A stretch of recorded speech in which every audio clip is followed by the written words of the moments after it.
for the first time in 2004. It's Martin. Thank you, Jim. Hello, everybody. Well done for getting up this early in the morning, you crazy lot. What on earth are you doing? But I love your love of this sport. I hope I'm not just speaking to your video recorder here. There's lots of action on the grid, a lot of atmosphere, as you would expect, and anticipation. I was just, let's see if we can get hold of Rubinho. How are you doing? Good to see you. Looking good for you? Yeah, looking good. I mean, yesterday it was so close between myself and Michael. Right now the car, I think everyone is going to find out a little bit. We've been testing in several places, but the true potential of the car is still to find out. Are you at all concerned being on the right-hand side of the grid? Well, I've seen the Porsche races and the other races. The second place always overtook the first one, so I'm looking forward. Yeah, because you've had no warm-up here to clean the grid up as you would have in the good old days. But, I mean, there's a race starting here every 15 minutes, isn't there, more or less? So it's incredible. And you got a chance to beat Michael today. Can you beat him in a straight fight? I've been better all the time, and I think I had a chance to drive this car only a little bit, but on the old one, I've been testing more and more the race pace, and we're very close. So depends pretty much a little bit of lucky here, there. I think so. These new wide mirrors you have, which must be a bit difficult to see out of, you're not going to need them much today, are you? Because you're going to be so far in front, I think.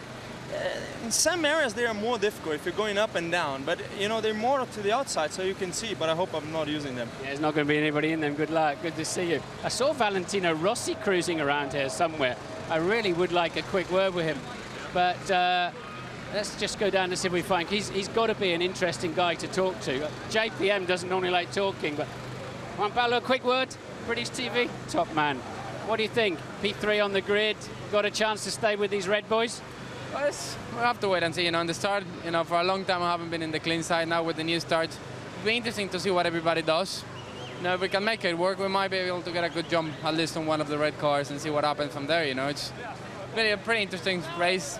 The weather doesn't really suit us that well, but we'll see what happens. Oh, you mean you need a warmer track for the Michelins, but at least it's good for the brakes, though, yeah? Yeah, but we didn't have any problems with the brakes, so it's a bit of a shame. All right, well, good luck and have a good one. Let's see if we can find Rossi. Oh, he's talking down now to another TV company. So, Pasquale, can you muscle in here? Because, like, ITV is more important than all this lot. He lives in London, this man. He's sort of the Michael Schumacher of the motorcycle world. And he's absolutely a top man. Hello, Valentino, a quick word for British TV. You're living in London, I believe? Yes, always, yes. Live in London and stay very well. Okay, good. You're testing down here for Yamaha. How's it going? Yes, we start to test. We follow. We need time. We need to work. Tuesday we go in Phillip Island and we hope we catch Honda. Good luck with that. Who do you want to win this Grand Prix? Are you a Ferrari man? Yes, I like Ferrari. I think it's between the two Ferraris or also Montoya. I hope to see a great show. Okay, and they say that you'd be very good for Formula One. You fancy trying that? You tried rallying, you want to try single-seater? I always like car. I start with go-kart. I make some rally race. I want to try one Formula One. I don't know if it's possible, but maybe this year is possible. I think it's very possible. Have a Sir Sterling. Oh, he's going to talk to Valentino. I want to see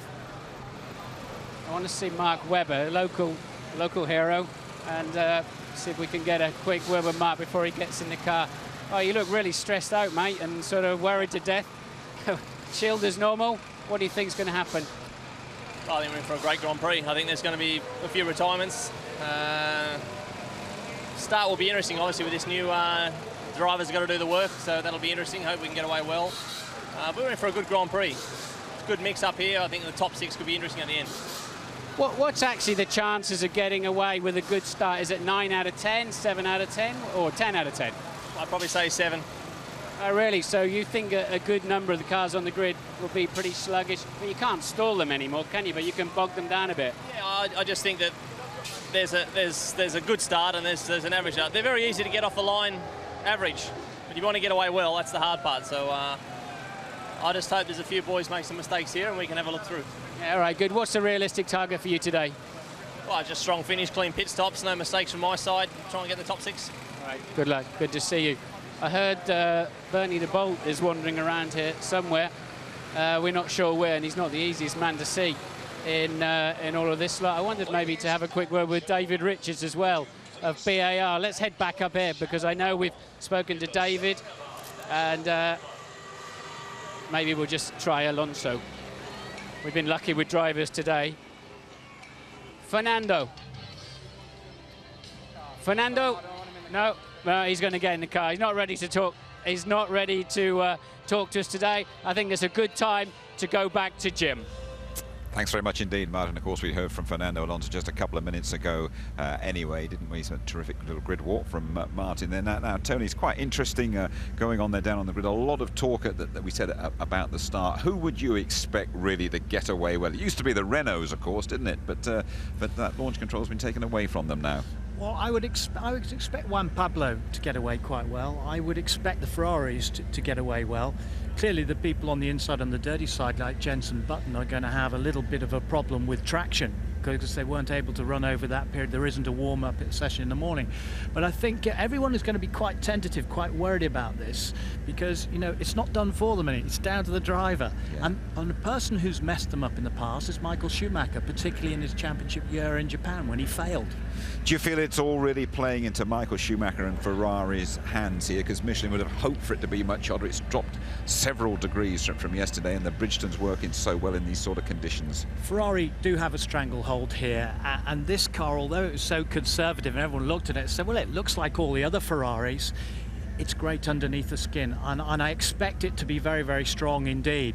But at the same time, Michael Schumacher has made mistakes. Look at the things that happened last year to him, and you know, look at the big offs he had. He even had an off here in practice as well when the wind caught his car, and he went off in exactly the same place as David Coulthard did coming out of the last corner.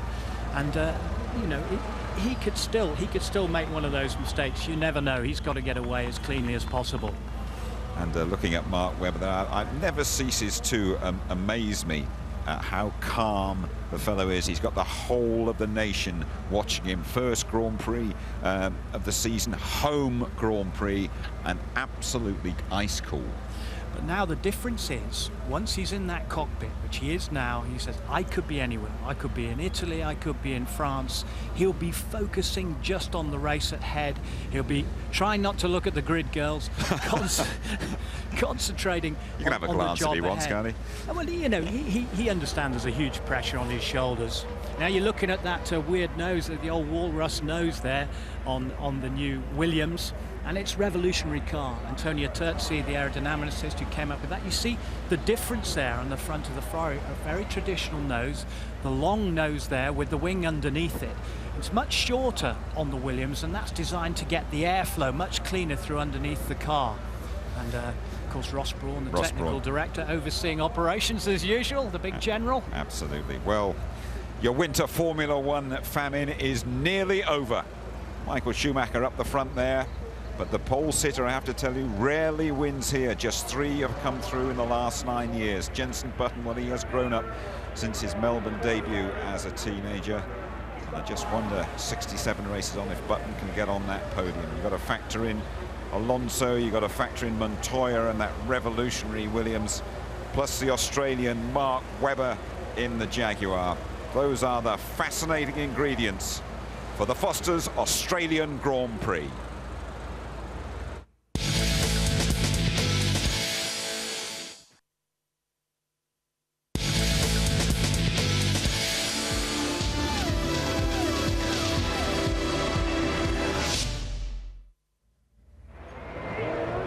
You're with ITV F1 for the first race of the 2004 season. It is the Australian Grand Prix in Melbourne. Ferrari have really been the qualifying masters, but now the challengers have regrouped. Let's go to the commentary box and join James Allen and Martin Brundle. Now, James, what do you make of what's going to happen at the start? Well, I think the launch control being banned, Jim, should certainly add to the drama, and we'll find out all about that in 5 minutes' time from now. Hello, everyone, and welcome then to the start of the 2004 Formula One World Championship for the 9th year.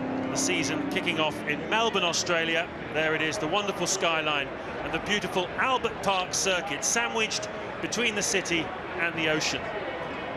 Well, it's always the perfect place to begin the championship trail because of the sheer enthusiasm, the organisers, and of the huge crowds we get here every year. Last year, over 400,000 people attending over the 4 days, and I'm told that the crowds are up again this year. Certainly you can see plenty of people jammed into this beautiful park around the lake in the centre there.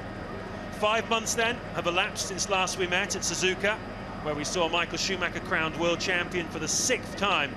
And today he begins the defence of his title in pole position with teammate Rubens Barrichello alongside him. Ferrari certainly had a very strong weekend, but Williams, the shape there of Ralf Schumacher and his teammate Juan Pablo Montoya, Renault and BAR are all in good shape here this weekend.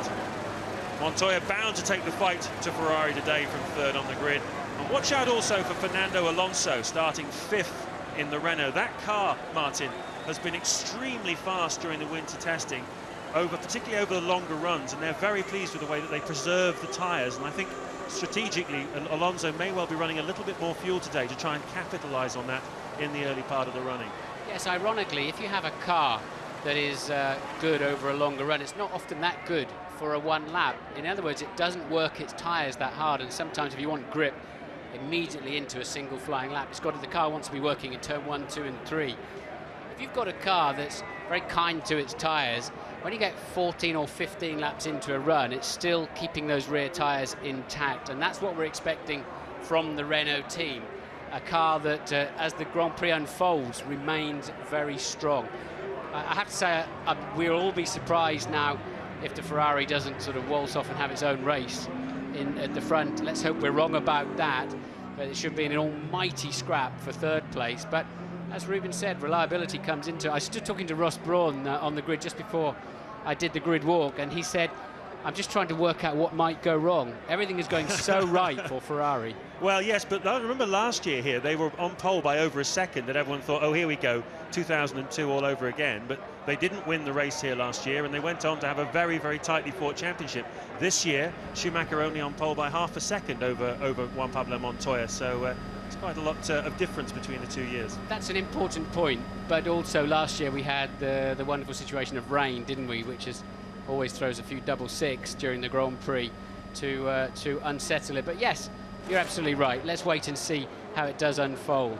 But certainly a Button, I think, should be in there somewhere. So should Webber, and the first 10, I reckon, should be having quite a good fight. A lot of underperformers on the grid. McLaren very, very slow. Raikkonen down in 10th, Coulthard 12th. And what's scary about that is, even if Coulthard didn't have the problem in the last lap, he still would only have been 1 place higher on the grid than he is. So they really do lack pace unless they've got a lot more fuel on board than anybody else. I think the pit stop windows are going to be somewhere between 11 and 16, depending on how they're running for this afternoon. Those that are running 2 stops may be running a short first stint anyway, so we'll wait and see. Yeah, we'll talk a little bit about the race strategy as the beginning of the race unfolds. 2 lights then on the board, with the grid being cleared. Jenson Button we caught a glimpse of there. He's on the left-hand side of your screens, just behind the Ferrari of Rubens Barrichello. That's 4th on the grid. Not his best ever qualifying performance. Rememberably, he was 3rd at Spa back in 2000, his first season in Formula One with the Williams team. But nevertheless, a tremendous start to what he hopes will be a real breakthrough year for Jenson Button. They're the rather beautiful McLaren, but at the moment not performing. Beautiful sculpted front wing, the anteater nose. Tremendous variety this year, as you'll see in the designs. Look at the Williams there on the right with the walrus nose, the long Ferrari. A lot of variety in designs this year. Schumacher a little slow off the line there. Barrichello shoots past him. Shouldn't be too much of a problem to let Michael Schumacher back again. Looking out of the window, first race of the season. Always quite a few people get left behind, but it looks as though the reliability has been good, and on this parade lap, they are all getting away safely. Well, standing at the end of the pit lane and watching the practice starts, there were certainly a lot of them that didn't work. And of course, this year they've lost their launch control, as it's called, where they can just release a button and the electronics do all the work. The driver has to control the clutch action and the throttle action real time, and up until the car's doing 100 kilometers per hour, and that's an average of the 4 wheel speed. So it's not just a question of spinning the rear wheels up to 100, click 60 miles an hour. It's getting the car moving. The driver must be controlling everything, so he has to feed in the hand clutch. Now remember, you're operating a micro switch. You're not operating a hydraulic pump as you would be on your own car, road car clutch, indeed with your brakes too. So you don't really get that much of a feel coming through the steering wheel. It is quite tricky to get it right. And what they're trying to do is mimic now how the launch control used to work at its best. It's changed. When we used to manually start before, we always used to use a lot of revs for security to make sure you don't stall the engine or bog down. But if they get the revs too low, they'll be slow away. Lovely aerial view then of this 3.3 mile, 16 corners here at the Albert Park circuit around that lake, as you can see. Cars just making their way around, warming up the tyres. Top speed here, about 185 miles an hour. They hit that just down the pit straight before they go into the brakes into turn one. Jean Todt there, the man who has presided over the immense success of Ferrari over the last few years. And the quest really for everybody is to try and knock Ferrari and Michael Schumacher off their perch. What a prize, Martin, for these young drivers out there now, to be the first one in this century, if you like, to knock Michael Schumacher off the perch. It really, I sense they all want to beat him before he retires. It's absolute must for Raikkonen, Alonso, Montoya, Ralf Schumacher. Yes, they feel it'll be devalued if they win the next World Championship after Michael Schumacher goes, whenever that may be, and he says it'll be some time away. We nearly saw a Renault smash into the back of another car there. It's so easy to do on these warm-up laps. The acceleration of a Formula One car is so mighty that if you're just squirting it to warm up your rear tyres as the driver in front finishes and starts braking, I have seen cars run into each other on warm-up laps, and you have to be very, very careful. And you'll see they'll all stay to the left and peel off right to try not to pick up too much rubbish and bits of old tyre rubber from the many other races we've had here at Albert Park. Michael Schumacher then 3 times a winner here in the last 4 years. Alongside him, Rubens Barrichello. Behind Schumacher, Juan Pablo Montoya, twice on the podium in the last 2 years. The long winter of waiting is over. 58 laps of the Australian Grand Prix will begin when everybody has formed up on the grid. There's the lap counter on the top left-hand side of your screens. You can count that down with us as the race goes on. But for now, turn up your volume buttons and enjoy the sound of 20 Formula One cars throwing themselves down towards the first corner, and the 2004 World Championship begins now! Cracking start by Alonso. Look at Alonso on the grass. He's attacked Montoya, but Montoya's fighting back, and Alonso has to yield. 2 Ferraris, 1 and 2 in the corner. Montoya runs wide. Alonso goes through, and Montoya definitely lost space there, and Jenson Button holds on to his 4th place. But a cracking start by Fernando Alonso. Yes, indeed. It'd be good to see a replay of that. I'm sure we'll get one shortly, but Montoya in all sorts of trouble down to that first corner. Now he's even behind his teammate, Ralf Schumacher, back there in 5th or 6th place. Coulthard got away well. Raikkonen had a very poor start, I saw out of the window, and so did Mark Webber, I believe, in the Jaguar, not immediately get away well. He's down to 8th place. So as they make their way round on the first lap, Michael Schumacher leads from Rubens Barrichello. Alonso is 3rd, Button is 4th, 5th, Jarno Trulli. Another great start for him in the Renault. Ralf Schumacher up to 6th, 7th, Juan Pablo Montoya from 3rd on the grid. Mark Webber is 8th, Sato is 9th, David Coulthard is up to 10th place. That's where his teammate Raikkonen started. Raikkonen dropped down to 13th. Here's his cracking scrap though on the track, as you can see, between, that looks like Massa and Raikkonen. Yes, indeed, Raikkonen trying to make up now. He really, and he tremendously fast under braking for turn 13 there. Raikkonen just bogged down on the lines, looking out of the window, just did not get away at all, and had to sort of relaunch the car away. Schumacher leads from Barrichello, Alonso, Button then safely in 4th. Trulli's done well up there in 5th place. Ralf Schumacher, Juan Pablo Montoya, Mark Webber, Sato, Coulthard 10th.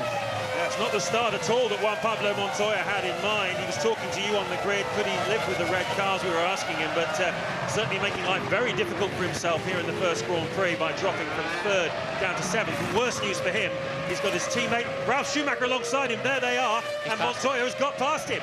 Yep, past him under braking for turn 3, where Ralf Schumacher was so cautious in qualifying and making the team spit a few feathers because he lost 7/10 under the first 2 braking zones. There are now the 2 McLarens, line astern. At the moment, no way past Sato in 9th. for Coulthard. But for me, James, it's very significant that Alonso has made it up into third place and is keeping the Ferraris well in sight. If we're right about that, Renault being very good in a longer run under race conditions. Yes, well, we're talking about the strategy of the races here, typically a 1 or 2 stop race, but they've made the pit lane faster now. The speed limit now 60 miles an hour. It's up from 45 miles an hour last season. And the pit lane itself is shorter, so they're trying to encourage people to make more stops, and certainly the indications are the guys who qualified towards the front are going to make 3 stops here this afternoon, or certainly was carrying a 3-stop fuel load at the start of the race. They can change their strategy as they go along. You might see them running a longer middle stint, but Alonso, we sense, is running perhaps a little bit more fuel than the people around him, and if that's the case, given the way the Renault, as I say, is very gentle on its rear Michelin tyres, he could be sitting in the pound seats here this afternoon, certainly looking good for a podium finish. Now, we saw Coulthard in the front of your picture now, flying through the air in his qualifying lap. He did damage some aerodynamic pieces, but he was allowed to replace them under the Parc Fermé regulations. They were given permission to make those repairs, so his car should be in reasonable condition. Michael Schumacher was equal fastest on the previous lap on a 1 minute 25.9. That's a pretty massive race pace already, isn't it? That's quick.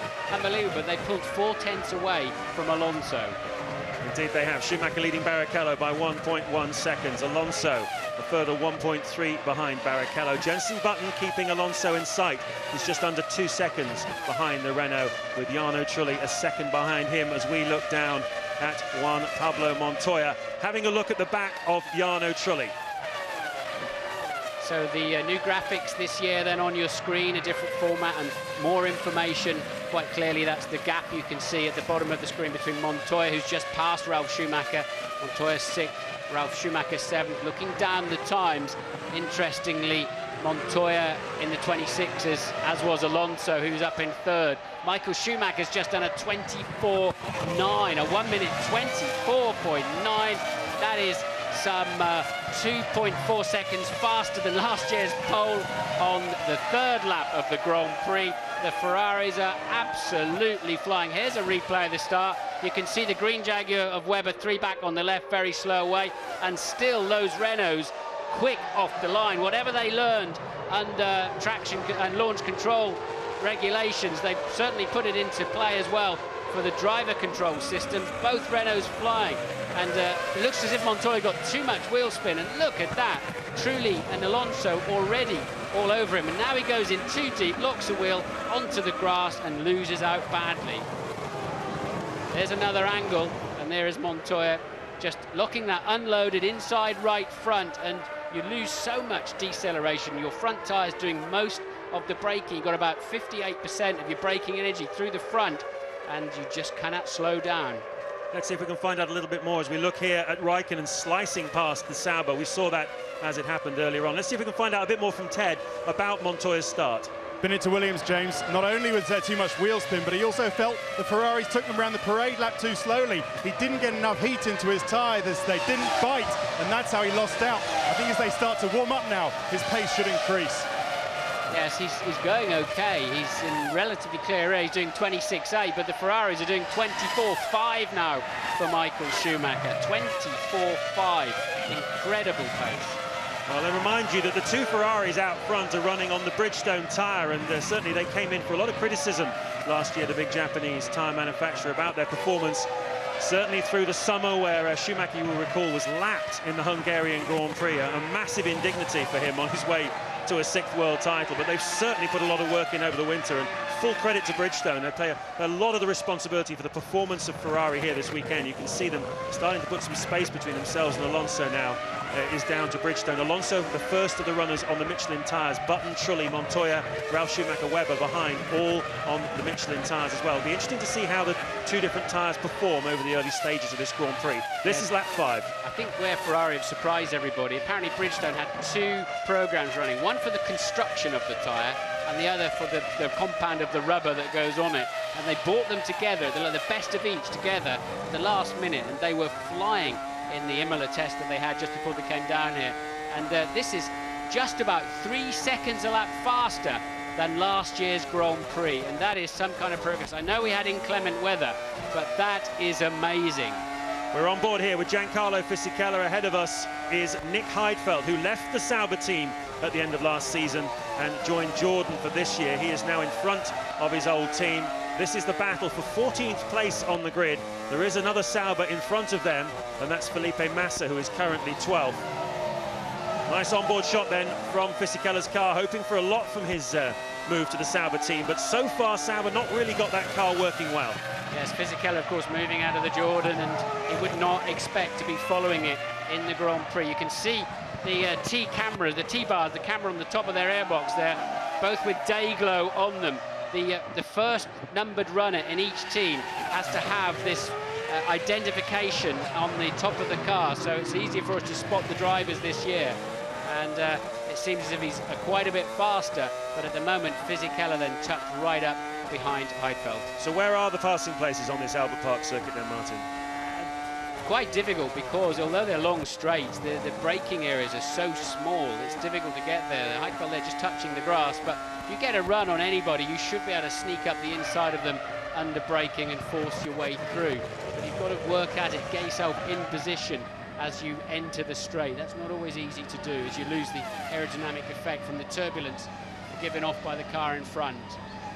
Well, there's a big queue developing behind Takuma Sato in 7th place. David Coulthard stuck in that. We think Jarno Trulli is holding up Juan Pablo Montoya, possibly the two of them on different strategies. This race developing very nicely on lap 7. Michael Schumacher leads it from Rubens Barrichello, 2.3 seconds behind. Alonso is 3rd, Button 4th, Trulli 5th, and Montoya is 6th.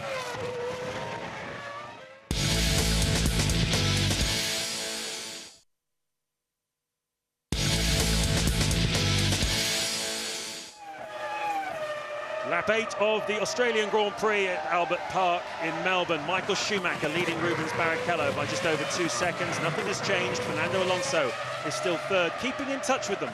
He is 6.3 seconds behind race leader Michael Schumacher after 7 laps. Button, though, dropping back a little bit. He's over 6 seconds now behind Fernando Alonso.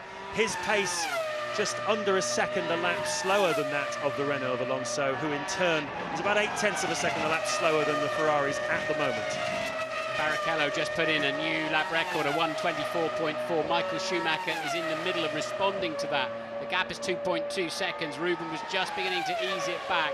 We're about to see a lap record smashed again, I think, if Michael Schumacher has a good run through to the end of the lap. He's just enjoying himself. And this young man Alonso is hanging on somehow, thank goodness for us. And he's still in the hunt somewhere, because everybody else are seconds adrift. There'll be questions asked of McLaren. They're currently running 3.5 seconds slower than the leaders. And that's a 24.170 for Michael Schumacher, way quicker than pole position, matched by Barrichello on the same lap, all bar 0.009 of a second. It's like they're in a different formula, James. It is, although you have to say, Martin, that there are a couple of queues being formed here. There's the one behind Jarno Trulli, which contains the 2 Williams cars. Montoya, we think, is on a slightly different strategy from Jarno Trulli and possibly being held up there. And this is the other problem here. Takuma Sato, although Coulthard not that close to him, Raikkonen you can see, and Massa behind them. But Sato is doing pretty slow lap times in comparison with the men in front of him. And I wonder whether perhaps McLaren do have a bit more pace if they just get themselves in front of Sato. I don't think David's close enough to be worrying Sato too much, and therefore we have Fisichella in the Sauber. But it's interesting to me that Massa is beginning, who's in 12th, beginning to hustle Raikkonen and Coulthard, just to demonstrate, I think, that the Bridgestones in these heat conditions and on this track are far, far superior, and that is why the Ferraris are romping away at the front. They've got the best car and the best tyres. On a cool day, the track temperature 26 degrees, the air temperature 19. It's as chilly as it's been throughout this weekend here in Melbourne. It was quite warm earlier in the weekend, very sunny when we arrived here, in fact, midweek. They've been having record temperatures through the late part of the summer here in Australia, over 40 degrees a couple of weeks ago, but no sign of that today, and that is to the great advantage of Ferrari and Bridgestone, whose tyres tend to like the colder weather, and to the disadvantage of Michelin and its partners, Williams, Renault, McLaren and Jaguar and BAR. They tend to perform much better in the hotter climates. We saw Giancarlo Fisichella making a very early pit stop. I think that was probably because he felt he was being held up by Nick Heidfeld, and he was going to have to stop anyway in the next 3 or 4 laps. May as well do it now and get clear of Heidfeld. You're riding on board then with Raikkonen, looking back at Felipe Massa, who's having no trouble staying with the McLaren at all. Look at this. Massa's Ferrari engine, he's gone up the inside. Did he get through? Yes, he did get through, unless he disappeared somewhere. Massa has repassed Kimi Raikkonen. There you saw it. He got in the slip. He was quicker off the last corner, got in the slipstream and was faster down the straight. And there's Raikkonen. He's got some problem. It looks like the rear locked up. It looks like the engine died because both his rear tyres suddenly locked. And that is why he got passed down the straight that easily, I think. Just the engine going a bit sick, and then it's blown up and locked up immediately. Nothing you can do about that unless you pull the clutch in immediately. But then as soon as the engine stops, the hydraulic pressure fades away and the clutch re-engages anyway. And that is an engine failure for Kimi Raikkonen. Yes, you can see the smoke pouring out of the airbox. And I think the body language of Kimi Raikkonen says it all, as does the body language of Ron Dennis we saw there up on the pit wall. This, I'm sorry to say, is no great surprise. McLaren having to run the car, the engine, a very low regime in order to make it last. And you can see that's how Massa cut through. He almost didn't make the pass stick. Raikkonen tried to get back round the outside, and then you could see that Raikkonen's rear wheels lock up, Martin, and that is clearly the engine. They've had real problems with that, haven't they? They've been treating it like a porcelain vase all weekend, just bathing it as Montoya dives into the pits. Yes, they must have dropped it then because that one's broken. So Montoya then pitting. The leaders are on lap 11, and that for me is a great surprise. We thought Williams might be running more fuel than probably anybody else, given that we were expecting such an electric pace from them. And they weren't that hot in qualifying, and therefore we hoped they were going to go further. But Montoya then, the second man to pit. Yellow flags are out because of Raikkonen's stranded car there. But I do wonder, he was in that queue behind Trulli, and I just do wonder, they must have realised that Trulli was perhaps carrying more fuel and he was on a hiding to nothing. I think they've rolled the dice here, Sam Michael and the team in the Williams strategy wall. They brought him in on lap 10, but there was a long stationary time, and into the pits comes Rubens Barrichello, I think that is, in the Ferrari. Michael Schumacher goes across the start-finish line. So, yes, obviously everyone carrying quite low fuel. But Montoya put in a lot of fuel on his first stop. Let's see what Ferrari do. With this advantage, I wonder if Ferrari will refuel this a bit longer now and turn it into a two-stopper with a short first stint. New tyres going on. A lot of fuel going in there. About 7 seconds worth, James. So that's not going to go that far, is it? If they were converting the strategy, it would have been 9 or 10 seconds, wouldn't it? Yeah, that's about 45 kilos of fuel in there, which probably enough for about 15 to 16 laps. So that's an interesting choice there by the Ferrari team for Rubens Barrichello. And Alonso pitted from 3rd place at the same time. Coulthard still tucked up behind Sato than it was, as Button, who's also stopped, rejoins the racetrack. Jenson Button was pretty much on his own, but running strongly in 4th place. Is this the day he's going to get that first podium? Well, he's been 5 times finishing in 4th place. Is this the day he's going to get it indeed? And Ferrari look like they're ready again for Michael Schumacher. Williams appear to be ready for Ralf Schumacher. Michael Schumacher leading the Grand Prix. Ralf Schumacher down in 4th place at the moment. Just to remind you how this works, they had to qualify yesterday with the fuel with which they would start the race. So obviously you don't want to go too far into the race because you don't want to carry too much fuel in qualifying. But you also want to be able to go a decent distance. Here comes Michael down the pit lane, and Ted will take us through. Well, Michael Schumacher, 100 kilometres an hour. He's got to watch it because Williams are still in the pit lane for Ralf Schumacher. They've been there over a lap now. The tyres are changing, no problems with the stop. Here he goes, it's long. It is long. Oh, it is long. Out it goes. What's the time on there? 9.4. That's a switch to a 2-stop. What do you reckon? I reckon they were slow getting the refueler off, Ted, so it's difficult to know, but the fuel would have been going in nonetheless. And they had to have 3 or 4 tugs to get that off. Michael still got out in the lead of the Grand Prix. He had 2 or 3 second advantage anyway over Rubens, but there finally Ralf comes in. The team are not really allowed to send their mechanics out until the car's just about to come in, but clearly Ralf either missed his signal to come in or elected to take another lap. And out behind him also goes Jarno Trulli. So now we'll see how it unfolds after the first stop. Coulthard then hasn't stopped yet. He looks like he's just about the longest runner. Nor is Mark Webber. Mark Webber up to 3rd place too now in the Jaguar. Well, Ralf Schumacher got out in front of the Sauber there of Felipe Massa, who certainly seems to be punching above his weight at the moment, but he hasn't made his first pit stop yet. But also Jarno Trulli lost out a little bit in that. He has now dropped behind the Williams of Ralf Schumacher. So that's a switch in the pit stops. Ralf Schumacher a winner there. Yeah, and he's ahead of Montoya too. So Montoya really, if he did stop early to get through the traffic, it certainly didn't pay off for him. Montoya well tucked up there, look, coming through the back of this picture. Yeah, we didn't exactly see what happened to Montoya during the course of that pit stop sequence there for Trulli, Ralf Schumacher et al. But certainly something's happened to Montoya, because he's now 28.9 seconds behind race leader Michael Schumacher in 10th place. At the moment, Michael Schumacher leading from Rubens Barrichello. This is lap 14. And Webber is coming into the pits from 3rd place, so Alonso moves up into 3rd place. Coulthard there has not stopped yet, so perhaps McLaren running a little bit more fuel in their strategy, starting to pay off for them. You can see the field spacing out a little bit as Mark Webber makes the Jaguar first pit stop, and that clock was not right. It was about 8 seconds, I think, so Webber looks like he's on a 2-stopper. You were right about Coulthard being held up behind Sato. He's now going 1.5 seconds a lap faster, so although he didn't look that close, this is what the drivers have been saying. Even if you get within 1.5 seconds of the guy in front, you're already beginning to hurt. Such is the way the aerodynamics are on these cars now.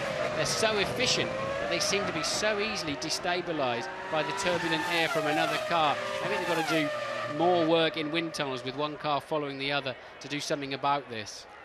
Well, you can see that we've already passed one of the Minardis.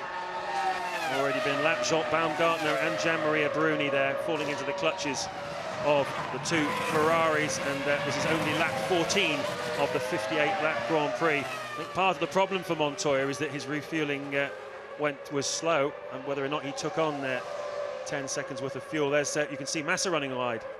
I think it was Fisichella, wasn't it? But the problem for him there was the Toyota was just cruising into the corner and basically caught him out. Presumably that was D'Amato. Fisichella was about to catch him. The Toyota was just snail-like in the braking zone. Whether D'Amato's got a problem, we don't know. Well, Toyota haven't really been on it at all this weekend, have they? Mike Gascoigne, the technical director of Renault, left over the winter as McLaren get ready for a pit stop for one of their, well, for David Coulthard, Kimi Raikkonen being out of the race, and in he comes. Raikkonen out of the Grand Prix. That's the first engine failure we've seen this weekend under these new regulations, where the engines have to basically be like pit puddles for the weekend. And away goes Coulthard with a bit of a stutter there, but back into the race. If he is on a 2-stopper, he may just be in better shape towards the end of the Grand Prix. If he can get his engine to last, as we were saying before, McLaren having to be very, very gentle with them this weekend, and they did very few laps in the Friday practice and indeed Saturday morning practice before qualifying. They're very, very concerned about the reliability of this new Mercedes-Benz engine. Well, Rubens then is now down to just 1.4 behind.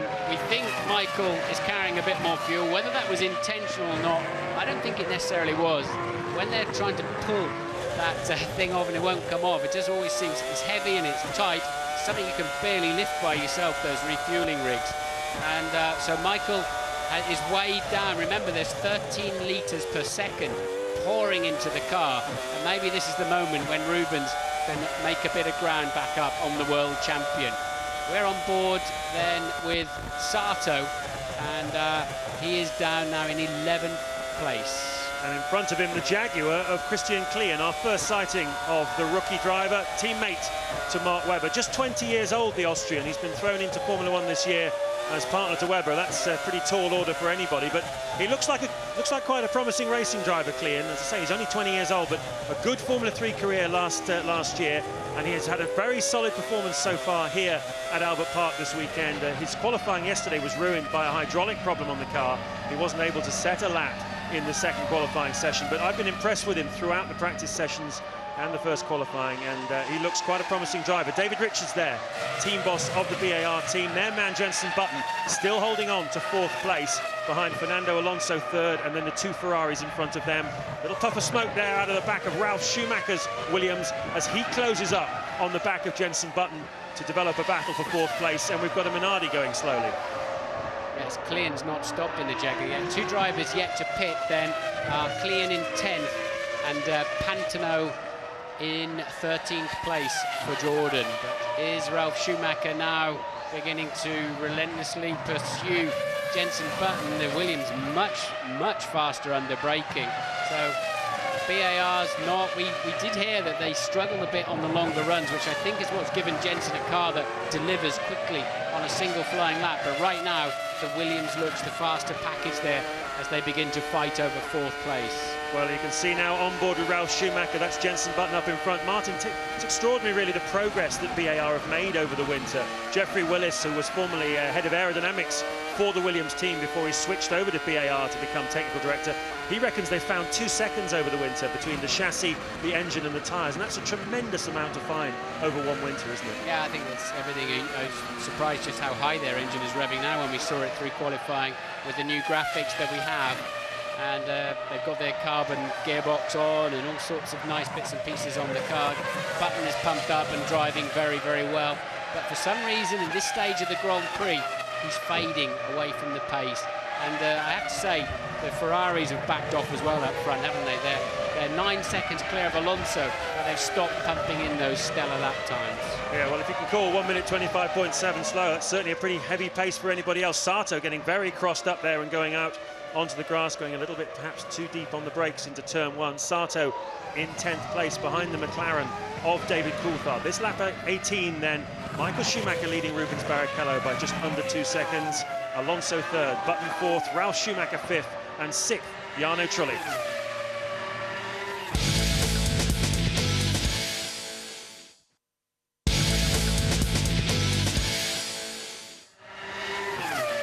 Lap 19 of the Australian Grand Prix. Michael Schumacher and Rubens Barrichello put a lap on Christian Klien in the Jaguar, who has just made his first Formula 1 pit stop, and he has rejoined in 16th place. We have 18 cars still running. Zolt Baumgartner has retired in the Minardi, and Kimi Raikkonen we saw spectacularly locking up the rear wheels when the engine failed in the McLaren earlier on lap 9. So 18 cars in it. Schumacher leads Barrichello. Less than a second now between them as Barrichello gets close to the back of the 6-time world champion. Fernando Alonso is 8 seconds behind Barrichello in 3rd place. Button then in 4th. Ralf Schumacher right behind Jenson Button. Good scrap developing there for 4th place. Trulli 6th. 7th Montoya, who had a very poor start to this Grand Prix, went from 3rd on the grid down to 7th at the end of the first lap.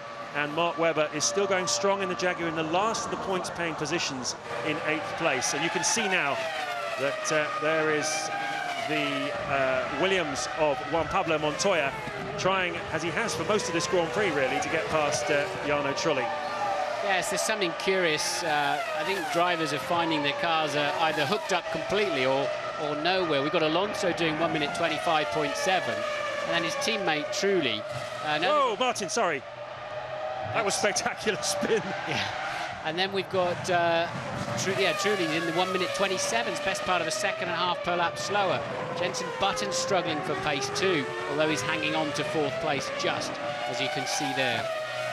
That was some kind of spin by Felipe Massa. Complete 360 job, managed to come out pointing in the right direction. What does that feel like?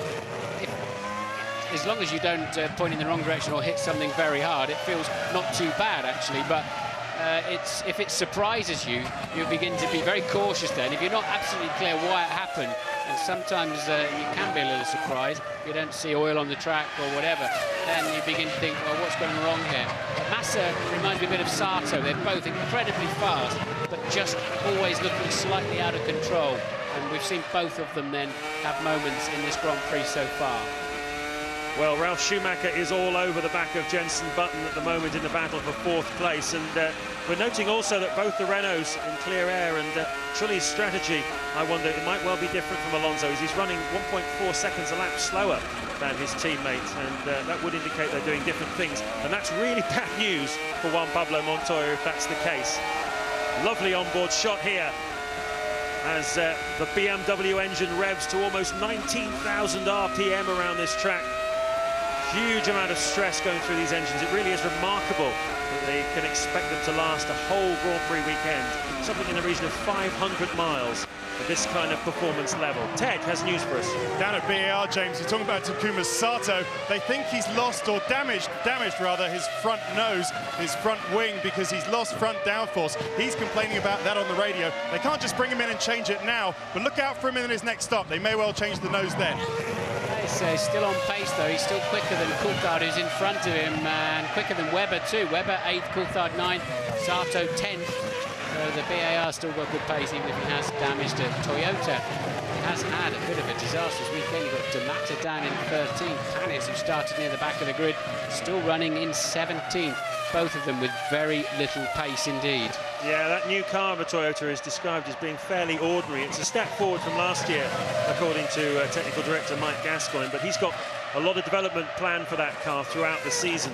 And he described the engine as a World Championship winning engine, so clearly that's not part of the problem as the Toyota gets out of the way to be lapped by this scrap here. This the battle for 4th place. Jenson Button, once the teammate back in 2000 at Williams of Ralf Schumacher, certainly showed him a thing or two towards the end of that season, didn't he, Martin?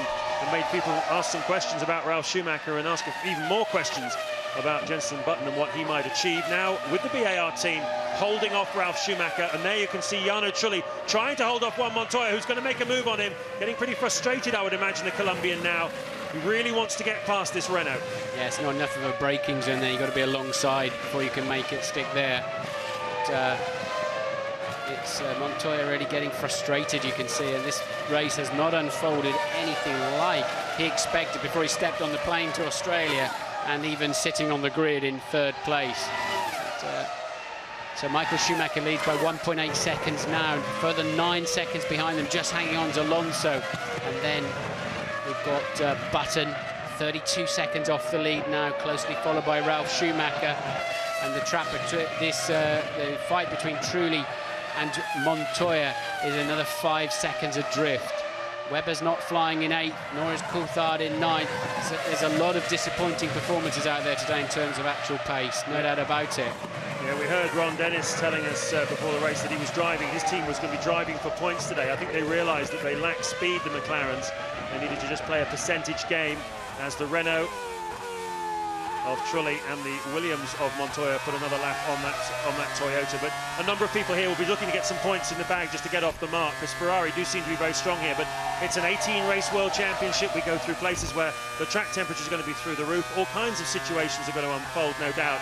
And it would be very foolish to think that it's a Ferrari whitewash season again. But certainly here at Albert Park, where they've always been very strong, at the moment they have the upper hand, and it's up to these guys to do as much as they can to get the maximum points here to get open their account for the season.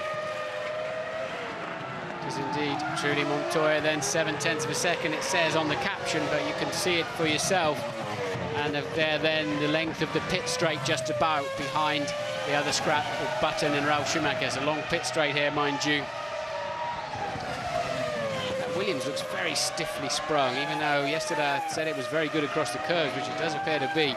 It's very, very stiffly sprung. You can see it working away on the bumps compared to the Renault, for example.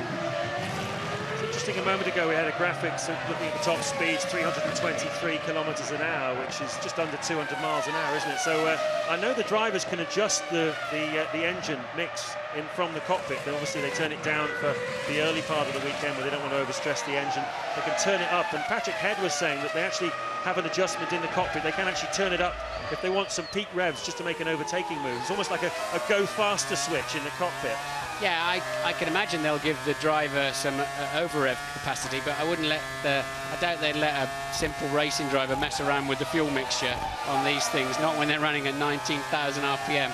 They leave that in the capable hands of a computer. But the driver certainly has a little bit of leeway on the revs in case they're in a tow situation where they're getting sucked along by another car. And I can see Montoya getting frustrated with this one anytime soon and having a bit of a lunge. Yeah, I think you might be right. Ted has some more news for us down in the pits. Well, looking at the strategies of these two guys, James, Trulli stopped 2 laps later than Montoya. They had similar fuel times, even though the Williams pit stop actually took longer. So that means, of course, that Trulli will stop 2 laps later after Montoya. So Juan Pablo really needs to get by. That's why he's pushing so hard. Well, we will see. Michael Schumacher on lap 24, 2.5 seconds clear of Rubens Barrichello. And we were talking about how the pace had dropped off slightly, the Ferraris. Clearly a big part of that had to do with having just taken on some fuel, because now Michael Schumacher, as the fuel is burning off, getting that back into the 1:24 range, picking the pace up quite a bit. Rubens Barrichello keeping him honest And I've been impressed, Martin, by Rubens Barrichello. I mean, here today, he's obviously playing the role behind, 2.5 seconds behind his teammate. But he's made his point, hasn't he? He's never been more than just a few hundredths of a second in any session slower than Michael this weekend. And he's right on Schumacher's pace nowadays, isn't he?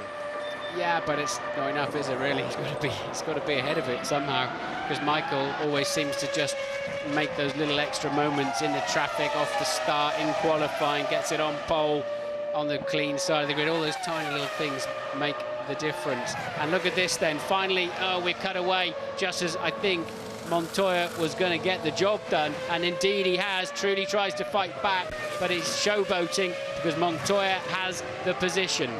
Yeah, that was very, very unfortunate.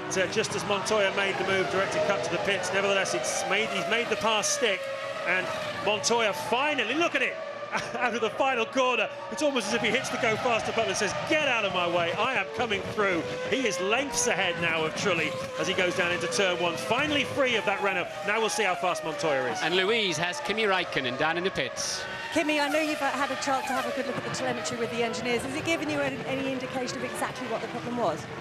I think so. We lost the water pressure, and then in the end the engine gave up, but it was very disappointing. The team have made it quite clear that there is more development to come from this car, but nonetheless, have you been a bit disappointed by your pace this weekend? Yeah, for sure. We wasn't expecting to driving on 10th place and not going anywhere, and it's for sure disappointing because we shouldn't be on that position. We should be fighting on the first place, and I think so no one is happy. First start under the new regulations, how do you think it went? It didn't change for us anything. Thanks, Kimi. He doesn't sound too happy, but I would imagine Montoya was happy. We kept seeing replays of his very clean move on Trulli. He went to block him on the way out of the corner, which, strictly speaking, you're not allowed to do. You're allowed to move across the racetrack once. You cannot weave. And nonetheless, Montoya now straight into the 1 minute 26s. Trulli slipping back to 1 minute 28, and really not on a great pace. And he will start coming under pressure from Mark Webber soon too, will Jarno Trulli. So Montoya stuck behind Trulli for a full 10 laps, and that will certainly have made a major impact on his Grand Prix effort. He's now up into 6th place, 5 seconds behind teammate Ralf Schumacher, who seems to be struggling a bit for pace at the moment. Yeah, but something's just happened to Alonso. Alonso's just done a very, very slow lap, and that's why Ralf Schumacher is suddenly up behind him. So 4th place now, there's just 9/10 of a second in. There it is in front of your eyes. So I don't know whether he had a mistake, and it was his out lap from his pit stop, but even so, it was very slow.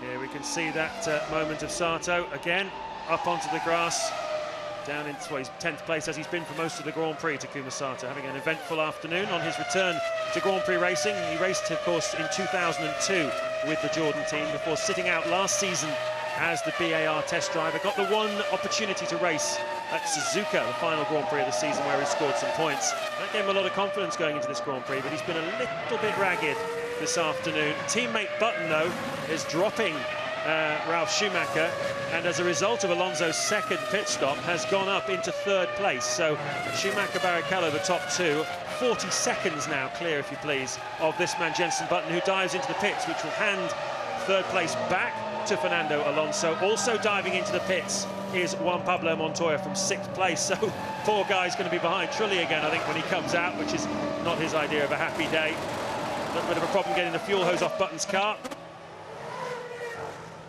He's away cleanly, though. He's going out of the pits in front of us in the com box here, and there seems a problem, the left front problem there for Montoya. Lost another 2 or 3 seconds, and that will surely, any advantage he made over Trulli in those 2 laps as he pitted, he will surely have lost there. And you can't even take fuel on board at that moment. So it's just not working out for Juan Pablo Montoya at all today. Meanwhile, Michael Schumacher leads by 2.9 seconds now then from Barrichello. Well, Montoya must wonder a little bit about what this track has for him in terms of bad luck. Last year, remember, he was leading the race with only about 10 laps to go, and he spun, and that allowed David Coulthard through to take the victory, and Montoya came home a rather bedraggled and sad 2nd place. He's been 2nd for the last 2 years here, and he'll be doing well if he can get back up there this year. It's, as you can see, that's the top 8 at the moment, and that's the fuel strategy as it's played out. So you can see the Ferraris did take on that little bit more fuel in their first stop. Did switch from a 3 to a 2-stop strategy. And Ross Brawn on the pit wall, masterminding Ferrari's strategy once again, seems to have it all very nicely under control at the moment. Ralf Schumacher, now he's got sight of Alonso, although Alonso's stopped twice and he's only stopped once, so they're out of sync really. Alonso running a little bit wide there, but suddenly Ralph's down in the low. Now he's on a 125.9. Somebody in the Williams pit is going to be saying, where did that suddenly come from, Ralph? Mark Webber pits 2 out of 6th place. Yeah, well, they pitted a lap apart, Alonso and Ralf Schumacher, so I think that, I imagine Ralf Schumacher must be making his second stop any time now. Here comes Webber. He pitted on lap 13 originally, and here he is again now on lap 28. Taking on some more fuel, going back out into the field, and I think he'll rejoin around 9th place, so just out of the points. That will push David Coulthard up into 8th place in the final points-paying positions.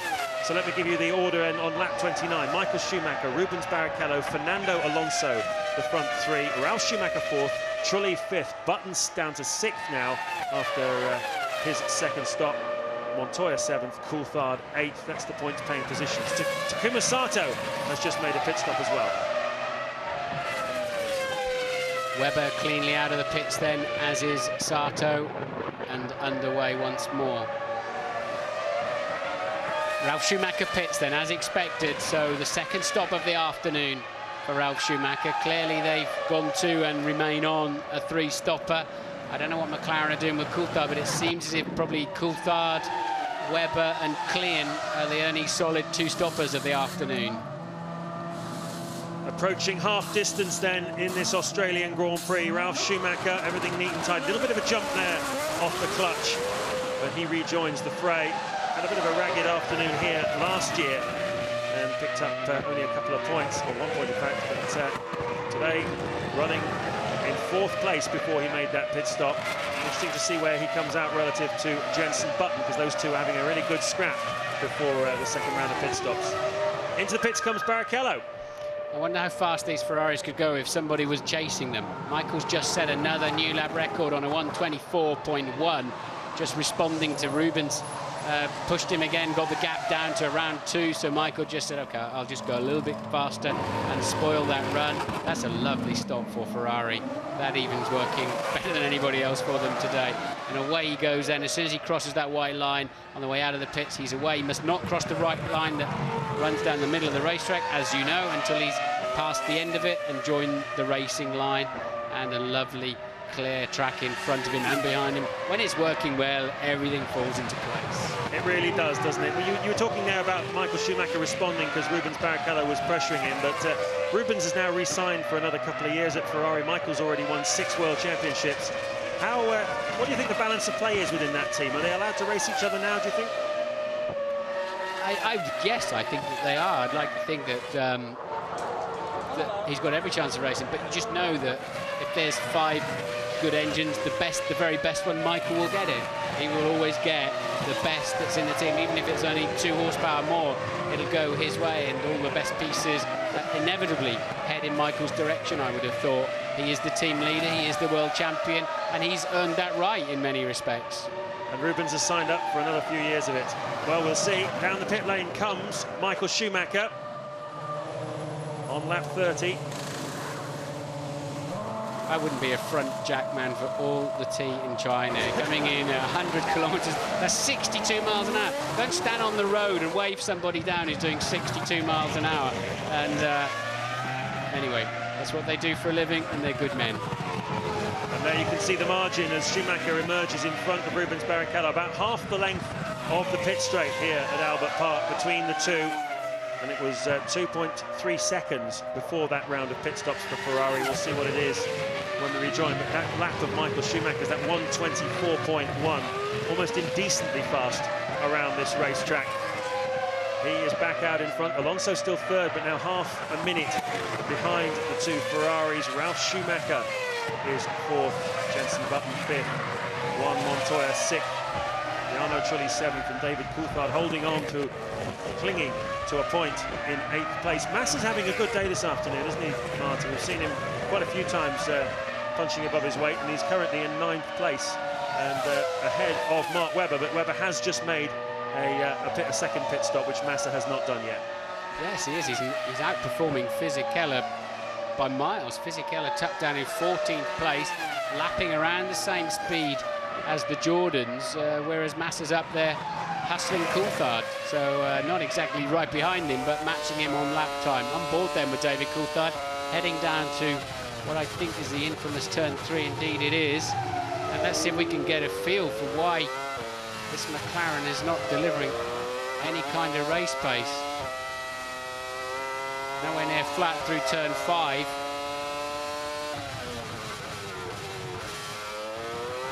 Very hesitant on turn in, but the balance looks okay, but he obviously is just having to hold it to a certain speed. I know in high-speed corners in qualifying, the car was frightening the drivers a little bit, but at the moment, Coulthard, I think, just generally lacking overall pace. It's interesting, it's a shame we haven't got one of the rev counters on this particular onboard. I'd love to see how high they're revving that engine, whether that's part of the reason why he doesn't have the maximum power here today, I'm not sure. But as you say, for whatever reason, David Coulthard and McLaren just not quite at the races at the moment.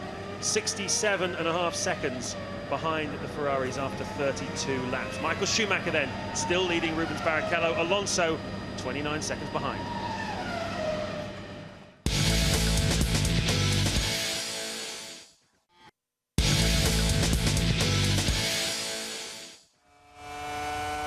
"26 laps of this 58-lap Australian Grand Prix still to go. James Allen and Martin Brundle with you at Albert Park in Australia.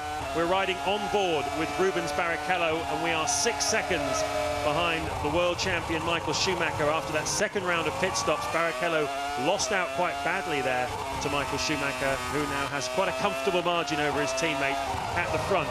Behind them, Fernando Alonso pressing very, very hard, as fast as he can go really in the Renault, and he's really a gutsy and persistent drive by Fernando today in third place, which he got a terrific start off the line and went up from 5th to 3rd, and that really was the platform for him to make this attack, but he really can do nothing about the pace of the Ferraris today. Ralf Schumacher has got ahead of Jenson Button through the pit stop sequence. He's now 4th with Button 5th.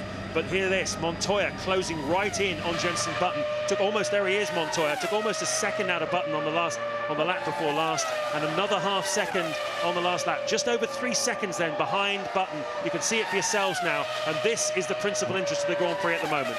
Yes, sadly, local hero Mark Webber out of the Grand Prix, the 3rd retirement. Webber, Baumgartner, and of course Kimi Räikkönen very early on in the McLaren.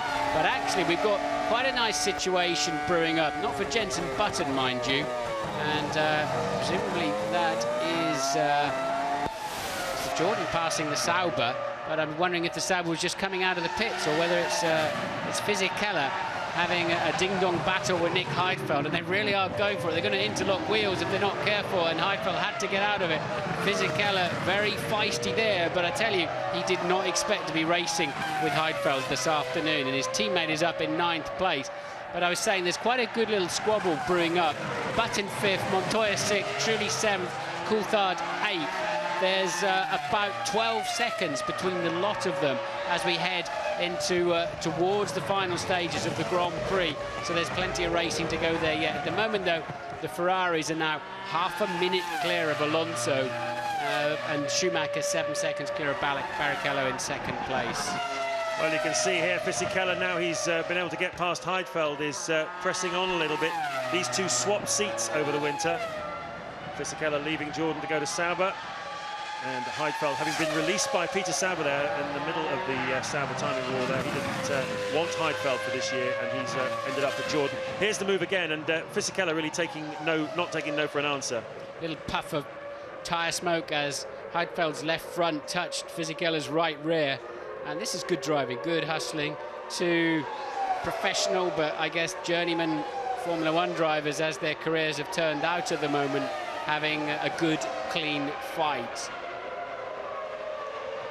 Beitzender there, the team manager of Sauber, obviously not enjoying that moment quite as much as Fisichella. Here's Alonso, all on his own. He's got 25 seconds in front of him between him and the Ferrari of Rubens Barrichello, and another 25 behind him is Ralf Schumacher. So a very lonely afternoon for Fernando Alonso, but yet again, Martin, the young man, making a big impression here in Formula One. Yeah, I think he's probably man of the match so far in terms of driving what he's got underneath him. It's a great car, and he's certainly the only one that's remotely kept the Ferraris in sight, and Alonso going well.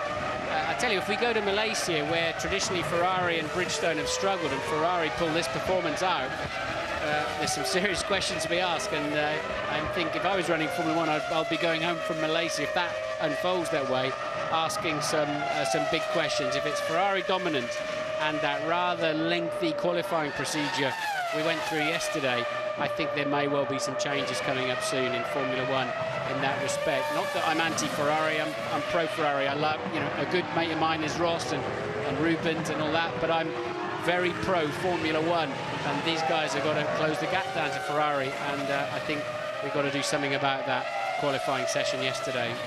Well, if they're the best, it's up to everybody else to catch them. And certainly this Williams, I think, is a faster car than it's been able to show here this weekend at Albert Park.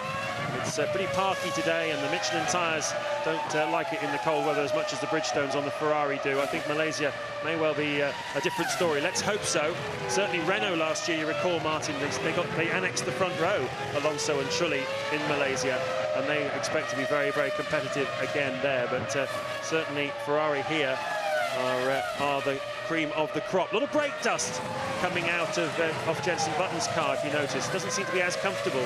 You noticed that earlier on when he was fighting against Ralf Schumacher, that the BAR seemed to be not quite so comfortable on the brakes. No, he's certainly fighting it a bit, and hasn't shown that stunning pace to put him fourth on the grid, that's for sure, but still maintaining fifth. But Montoya now just 7/10 of a second behind him, and we have seen already the Williams very fast under braking. Look, pulling 18,600 RPM. That used to be for motorcycles with very small engines, those numbers. That's incredible from a 3-litre engine. Look at that, how much better Montoya is under braking. And as soon as he can get somewhere near the zone with Button, he'll nail him somewhere in a braking zone, no doubt about it. This the scrap then for fifth place. Ralf Schumacher is 3.5 seconds up the road and seems to be fairly... he's had a slow last lap, Ralf Schumacher. So I'm not quite sure what happened there. But gathering it together now as Button and Montoya cross the start-finish line. They've got D'Amata, I think it is, in the Toyota. Certainly one of the two. Yes, it is D'Amata in the Toyota in front, and down in 14th place is Coulthard pits. So Coulthard then clearly on a two-stop strategy this afternoon. There'll be quite a lengthy fuel stop there, and the car will be fat when he goes out, but he's away, and he's got a chance of some points. But that's all McLaren can expect today, isn't it? Adrian Newey will be somewhat concerned that this MP419 doesn't appear to have a lot of pace here in Melbourne, and even as the winter testing unfolded, was clearly lacking absolute pace. Toyota having to yield everywhere. That's the second biggest car company in the world and the most profitable. I cannot imagine. Everything else they've done in motor racing, they've gone on to dominate and win in many respects, and they'll have to do something quite big to sort that one out. Obviously, Mike Gascoigne will take quite a while to feed in his knowledge and experience. And look, Montoya feigning a run down the inside. Was never going to get through there, but it will distract Jenson, and he knows he's going to pick him off anytime soon. Well, this is a great scrap, isn't it? The BAR Honda of Jenson Button just holding off Juan Pablo Montoya, and there's a bit of history here with these two. You recall that Button made his debut in Formula 1 with Williams back in 2000. He was moved aside to make way for Montoya, who's now going into his fourth season of Formula 1 with Williams, but he will be leaving the team at the end of the year, and a lot of people believe that Jenson Button is high on Sir Frank Williams' shopping list for next year, along with Mark Webber to replace Montoya, and possibly also Ralf Schumacher if he should make a move too. So quite a lot at stake here, and Sir Frank Williams, I think, will be a very, very interested observer here. He knows what he's got in Juan Montoya. He ran Button when he was a raw youth of 20. Now team leader at BAR. Can he fight off Juan Pablo Montoya? Dickie Stanford there, team manager of Williams, very experienced man, and all the Williams mechanics enjoying this scrap as much as we are. Michael Schumacher still matching the pole position time on the last lap at 1:24.4. Barrichello 1:26.8. The gap now up to 12.6 seconds. I'll keep an eye on Barrichello's time because he's beginning to slip quite badly now, and even Alonso beginning to edge back towards him. Montoya ever closer to Jenson Button. Jenson under pressure. This is that turn 13 where Montoya is so fast under braking. Jenson forced onto the grass. He will not damage the car. He might collect a bit of rubbish, but he probably was a bit surprised there. He ought to have just closed Montoya down a bit earlier, but Montoya's car superior, under pressure, significantly superior. And, well, Jenson still going very well, but now down to 6th place. Is that a case of nice guys finish second, that move? No, not at all. No, not at all. But, there was a point where he'd lost the position and he should have just acknowledged it rather than bumping down the grass. But there you go. It's easy standing up here saying that when you're doing 100 miles an hour in a corner. It's a different deal. But I think it was quite clear, and Jenson would have known, that Montoya was much quicker under braking into there. Montoya had sized him up a couple of times and then left his braking. I think he surprised Jenson, frankly, when he went down there, and Jenson ending up getting forced wide. But he had a good look at him into there, didn't he, a couple of laps ago? Yeah. So, but I think Button also was worried probably about that Jordan in front, probably having a bit of a look at that as well. But you can see how close they came to going wheel to wheel. Button just running a little bit wide on the grass, and through goes Montoya. Here's Alonso, still in 3rd place, having a very lonely afternoon. And it's interesting getting your experience. 158 Grand Prix you started, Martin, and I noticed in the records that today David Coulthard starts his 158th Grand Prix, exactly the same number as you managed. Yep, he's won 13 of his, but he's not going to win today's one, sadly. He's down in 8th place. He's now been lapped. McLaren's been lapped by the Ferraris, just as I think everybody apart from Alonso's, even the Williams could be lapped today. That'll be something to see a bit later on. That's not what we all prophesied before we came down here, is it? All us experts on Formula One, we all thought the Williams were looking mighty and they could be lapped. Reminds me a bit of 1998. Do you remember Hakkinen and Coulthard, the very dominant McLaren at the beginning of that season? But that championship went down to the wire, didn't it, in Suzuka at the end of the season? So should never draw too many conclusions from what you get at the first Grand Prix of the year. This is an odd track, Albert Park. It does tend to favour one car. It tends to flatter it. The Williams was flattered through the mid-90s. The McLaren was flattered in the late 90s. And Ferrari have been flattered in the last couple of years as well. So let's see what happens the rest of the season. I agree with you. It is a unique racetrack in many respects, as Alonso pits from 3rd place for his final scheduled stop of the afternoon. The end of lap 40, the leaders are into lap 41. And the interesting thing here is he should be able to rejoin comfortably in front of Ralf Schumacher. If Schumacher is on a 2-stop strategy, he will make no more stops this afternoon. He had a 32-second advantage. That's usually more than enough to be able to get out. We should see Ralf Schumacher at the top of the pit straight at best, and unless something untoward has happened. Ted Kravitz is in the pits. Just a word on BAR. Their tyres are starting to fade really badly. This was what they were afraid of. They've done all their tyre testing in cold conditions in Europe, and now when they've got here, all right, it's not hot, but it's much warmer, and they've started to go off. They can't wait until Jenson's next pit stop. Yeah, that's a shame for them then, a lot of work to do. That's not easy problem to fix. If your car's hard on its tyres, that's a fundamental design with the wheelbase or with the geometry of the rear suspension or weight distribution. All of those issues are very difficult to change in an 18-race season with 8 intercontinental races. This is the hardest Grand Prix year any of us will ever have been through. There's no doubt about that. So if they've got a tyre degradation problem, that'll take quite a bit of fixing. Fisichella's beginning to fly again. Now he's got rid of Heidfeld. He's in the 26s and putting on the sort of pace we were expecting. And that's Massa. He just looks like he's on the edge of that all the time. And every so often it happens, sadly.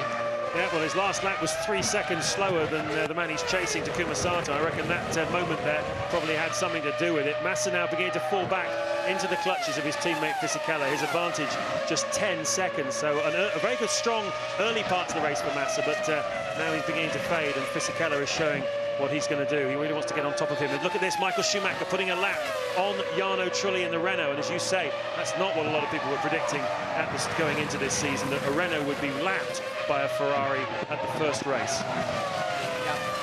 Next man to be lapped then is Jenson Button, who's only 4 seconds down the road from Michael Schumacher.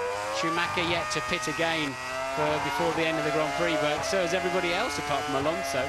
We're not those that are on 3 stoppers anyway, but Michael Schumacher then starts yet another lap. And Mark Webber has retired from the Grand Prix. Louise Goodman's with him. Mark, no fairy tale ending today. No, unfortunately not. It was a shame. Wish we were still out there. I was enjoying it. I think that was where the pace of the car was, just trying to hang on to the back of the big guys there, and was really, really enjoying it. And we lost 6th and 7th, so 5 gears these days is not enough, unfortunately. But nonetheless, you must be encouraged by the pace and the performance the team's shown this weekend. Yeah, that's nice. But we should have got to the checkered flag. But you've got to take it the rough with the smooth in this game, and it's a shame, but that's how it is. Thanks, Mark. Thanks, no problem. Paul Stoddart, I heard him on the radio this morning saying Mark Webber will be the world champion in 2006 or 7. Fellow Aussie, of course, but Stoddart, a big fan of Webber's, as is most of the Formula One paddock. Nice guy, says all the right things, and pretty handy behind the wheel. So a big star of the future, I think, there, but not this afternoon.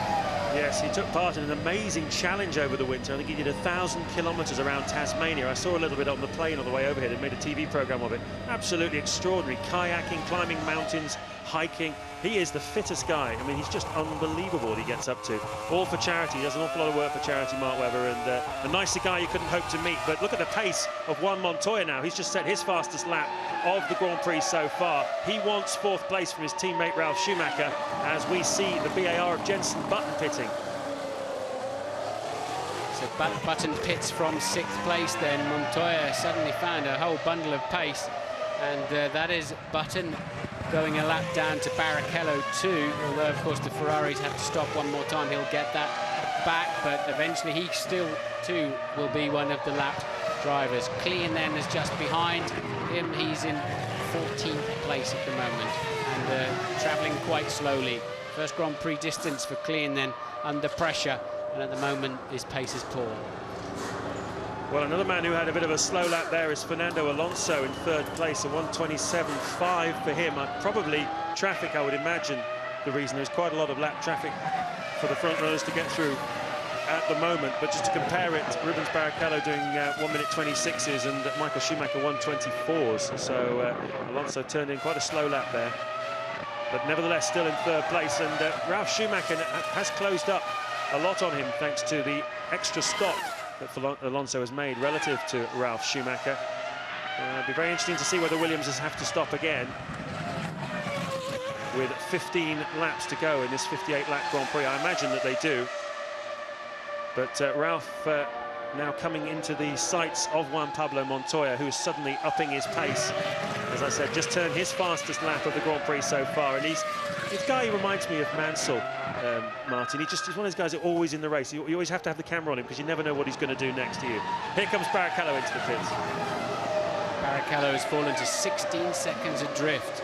Michael's broken his spirit, and he can't even see him now down the long pit straight. So Barrichello not under pressure, of course. He was 51 seconds ahead of Alonso, although Alonso had already made his 3rd stop. Coulthard goes through and unlaps himself against Barrichello. And, that is Sato beginning to catch Coulthard at a significant rate. Sato in the BAR Honda catching Coulthard at least a second a lap. Williams mechanics ready in the pit lane then. Both of their drivers, Ralf Schumacher and Juan Pablo Montoya, have done 2 stops in this Grand Prix.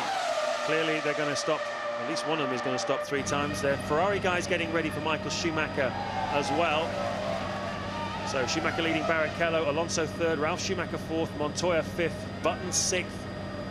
Having dropped down from 3rd place at one point, into the pits comes Michael Schumacher. It's Montoya that the Williams team are waiting for. He's right behind. There he is. Ted.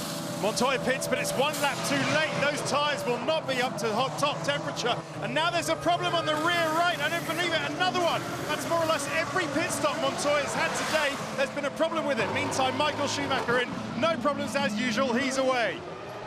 And of course, the Ferrari is the best part of a lap ahead of Montoya. He follows him out of the pit.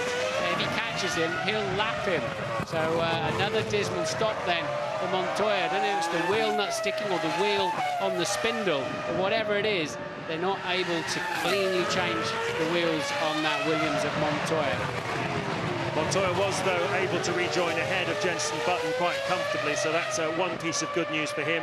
That is the top 8, and we have 13 laps to go here in the Australian Grand Prix.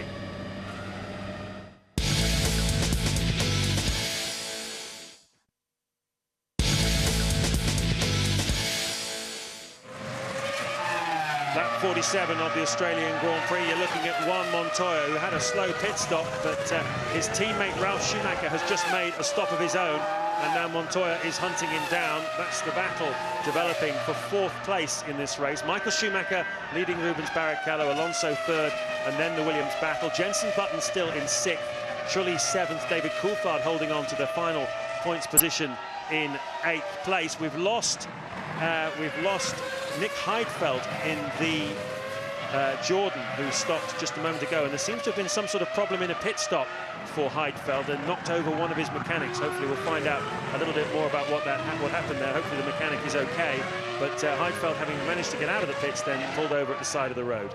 Yes, he bumped into them rather than ran them over, so I don't think there's any need for panic on that one.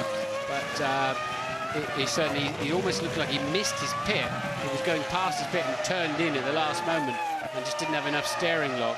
A very clumsy stop for Heidfeld, and then retired, as you say, just as he left the pit lane.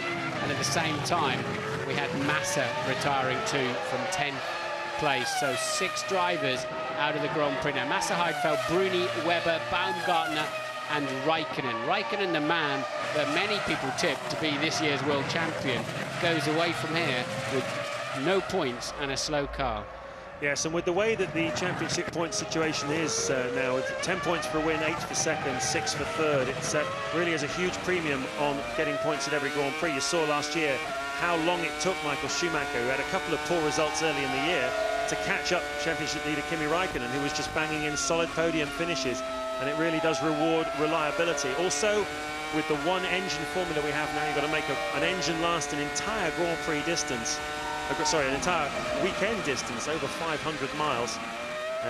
It's certainly both of those things rewarding reliability. You can't afford to have too many days when you don't score any points. And Kimi Raikkonen already, in race 1 of 18, has had a day of no points. Rubens Barrichello is nursing something in his car. He's slowed down a lot now. He's a half a minute clear of Alonso, but clearly coasting along, probably 3 seconds slower than he was, 3.5 seconds slower actually than his fastest lap of the race.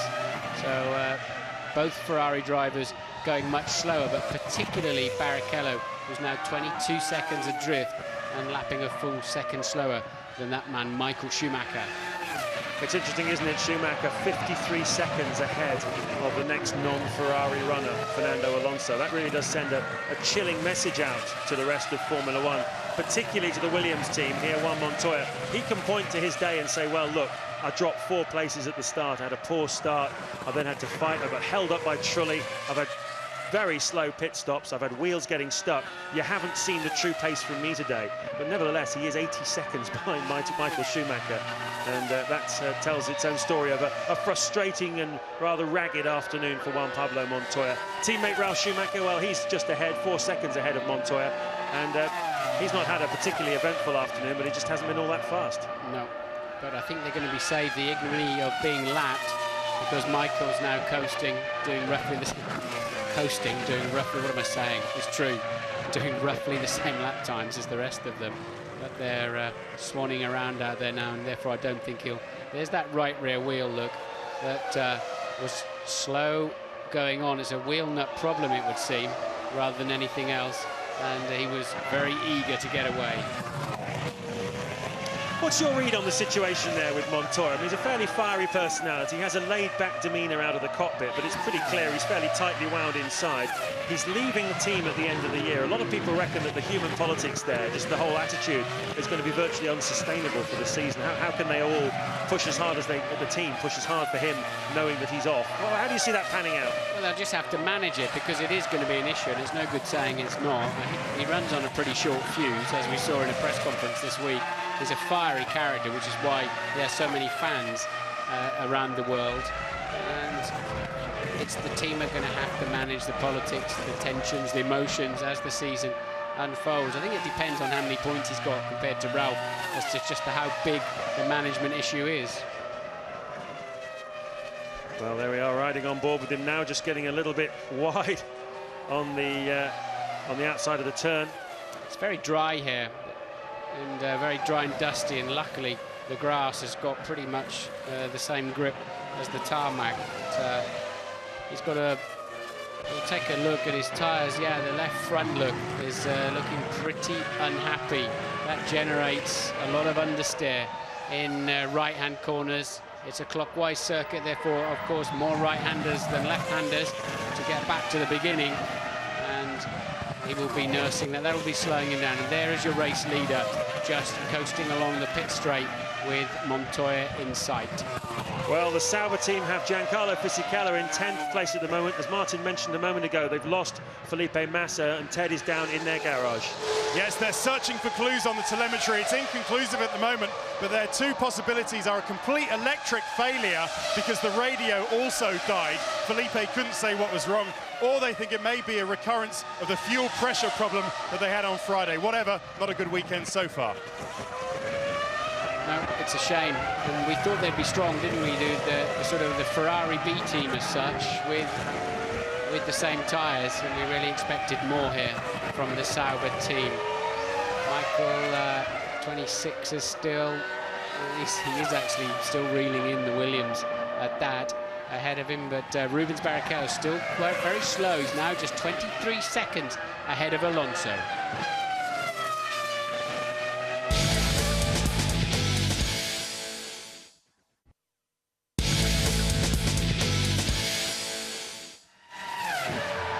Just 7 laps to go in this Australian Grand Prix, the first round of the 2004 Formula One World Championship. 18 rounds in total, and it looks like round 1 to Ferrari. Michael Schumacher leading this Grand Prix from teammate Rubens Barrichello, chasing his 4th win in 5 years, Michael Schumacher, around this track. You just got a sight of Takuma Sato there, his rear wing slightly damaged. He is running in 9th place at the moment. The order remains unchanged, and he is Alonso in 3rd place. We have Ralf Schumacher leading the Williams teammate Montoya in 5th. Button 6th, Trulli 7th, and the last of the points, David Coulthard. We've hardly seen Coulthard all day.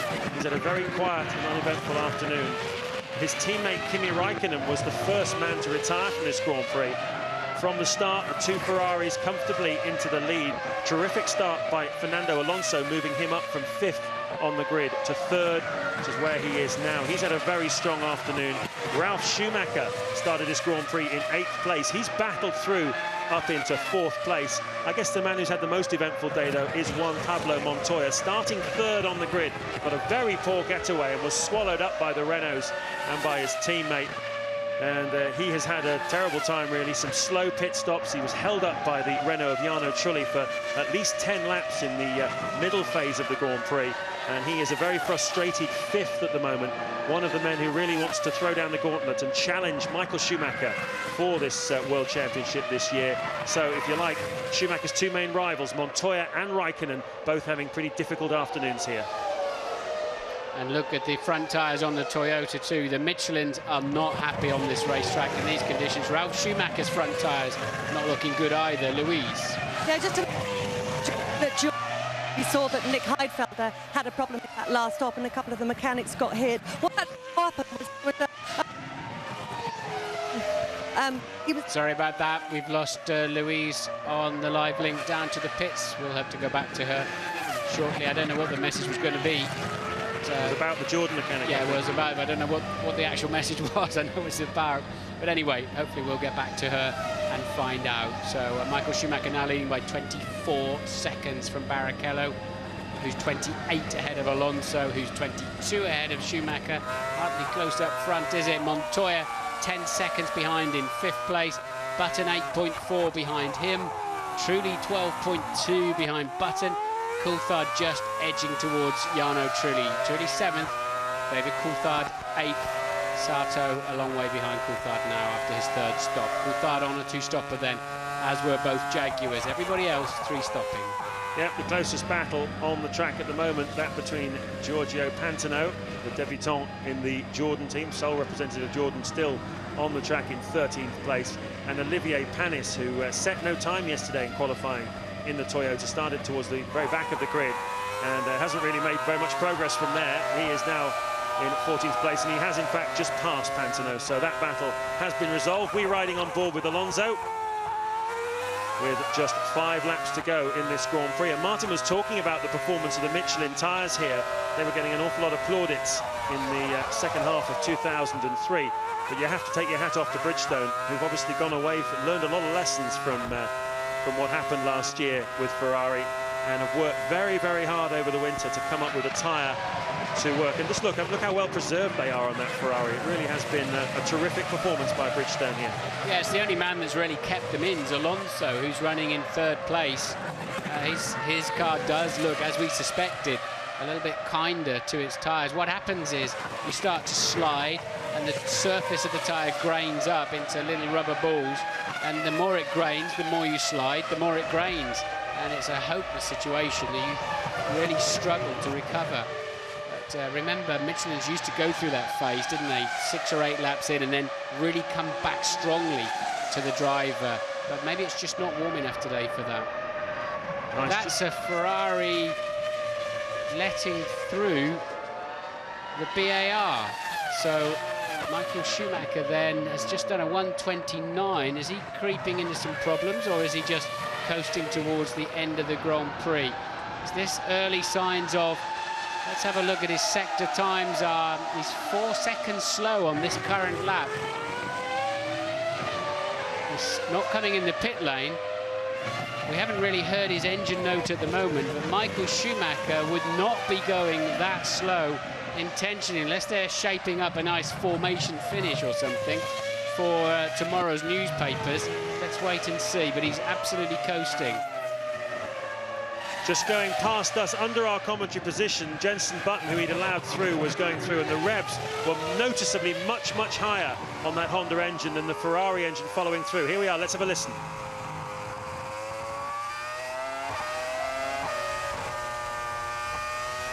I can't hear anything wrong as such, it's just going very slowly. There's the gap down to 18 seconds. He was 1.4 slower in the first sector alone. Ted, have you got any news? Well, there's certainly no worried faces at Ferrari. Everything's calm. The mechanics are all sitting down. They're not preparing. Normally, if something is going to happen, they'll at least put one guy into the pit box in case he has to come in. But something Ross Brawn was saying to me when I spoke to him this morning, Martin, he was saying that at the end of the race, we will turn everything down. If we're in a good position, we'll turn everything down. Let's just hope for Ferrari fans that's the case.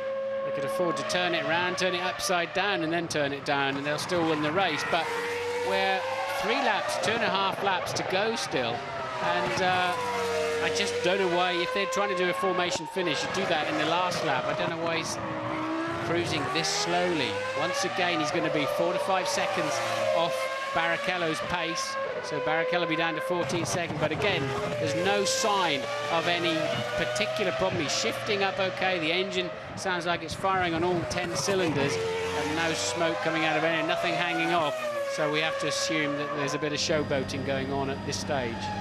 Yeah, well, he can certainly afford to do it. As things stood, he was 50 seconds clear of the next non-Ferrari runner, Fernando Alonso. So I guess the one thing about this is the headlines coming away from this Grand Prix is that Ferrari wins, and wins big, but perhaps not with as big a margin as it might have been if Schumacher hadn't babied the car in the last 3 laps. Very uncharacteristic of him. Always a danger you might lose your concentration, I would imagine, when you're back off to that extent after a hard hour and a half's work at the cockpit. Here's David Coulthard, though, battling on in 8th place. It's a long Grand Prix when your car's not working right or whatever. Whether he's nursing something, we don't know, but he's back in the 128s as well, but hanging on to 8th place, the final World Championship point. McLaren look like they're going to go away from here with 1 point only. So Schumacher, Michael, from Barrichello, Alonso, Ralf Schumacher, Montoya 5th, Button 6th, Trulli 7th, Coulthard 8th. They're the point scorers, and they're all spaced out enough that there's no real challenge going to come in these last 2 laps. Michael Schumacher then just finishing that penultimate lap as he goes into the pit straight to start the final one, and yes, I think he's just coasting. So what conclusions are you drawing from the opening Grand Prix of 2004? I just hope that it's a bad day for Michelin. and that they can peg this Ferrari back, because it was a red wash, wasn't it? Absolute red wash. Only Alonso with a prayer of keeping them in sight, and the rest of them seem to have been, they've not even been fighting each other, they've just been fighting themselves, struggling for consistent times, struggling for fast lap times, and absolutely nowhere. Nowhere indeed. Alonso 39 seconds then behind Michael Schumacher in the closing stage of this Grand Prix, but it could have been closer to a minute if Schumacher had pressed on at the pace that he was going for the first 50 or so laps of the Grand Prix. Montoya was unable in the end to close up on Ralf Schumacher, unless Schumacher has some sort of problem on the final lap. Montoya unable to close the gap on him. There, the Renault mechanics, they've got a lot to celebrate today, because Fernando Alonso has been really one of the stars of the day, no doubt about that, in third place. Yeah, if we're going to turn a Grand Prix into an endurance event with one engine for the weekend, and we're going to see people limping to the line like the end of the Le Mans 24 hours, it's no good. Formula One is a sprint from the start to the finish. I don't like to see people having to pussyfoot around and just mollycoddle their engines. It's not what it's about. Well, I'm sure that many would agree with that, as Michael Schumacher comes down the pit straight. There's the checkered flag, and Michael Schumacher takes win number 71 in what has been an extraordinary career already. This his 13th season in Formula One, and it's his 4th win here in Australia. What a record he has. 4 wins in 5 years. Rubens Barrichello, solid drive by him today. He backed right off in the final part of the Grand Prix, having pressed Michael Schumacher pretty hard in the early stages, and we're waiting now to see Fernando Alonso. We have half a minute to wait for Fernando Alonso. I think that's probably him now. Here he is, yes, coming down the pit straight. All the Renault mechanics at the top of the fence cheering. A great start to the season for Renault then, a podium finish for Fernando Alonso to go with the 3 that he had last season in his first year with the Renault team. So cracking start for Alonso, but really it's all Ferrari day. Still waiting for Ralf Schumacher and Juan Montoya to come over. Williams having plenty to think about here this afternoon, I think. But these guys, huge amount of Italians living here in Melbourne. Italians and Greeks, the largest expatriate community here in Melbourne. And they'll certainly be going nuts tonight in the Italian quarter. He seems to get as much pleasure out of every pole and every win still, doesn't he? More and more. That's the one thing. It's one thing I learned from Michael Schumacher when I was his teammate. In the beginning, when he was up on the podium, he was giving it so large. I thought, hang on, Michael, you know, you finished 3rd, so what, kind of thing. But he's right, because there's enough bad days. There's usually more bad days than good days for anybody's sports career. You've got to absolutely take all the energy out of those good days, and Michael has been very, very good at that.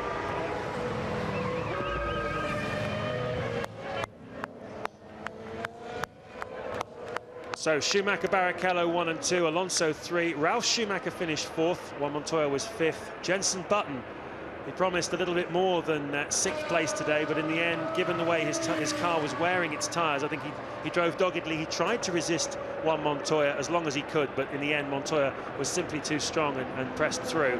Jarno Trulli, he had a so-so day really in the Renault, finishing a long way down on his teammate Fernando Alonso, and the final points to David Coulthard. Takuma Sato, another finish for BAR. That's good for Honda's reliability in 9th place. Fisichella 10th in the Sauber. Klian in the Jaguar. Didn't see very much of him today, but he brought that car home. His teammate Webber unable to finish here, so a debut finish for Klian. D'Amata 12th, poor day for Toyota, ahead of Panis in 13th.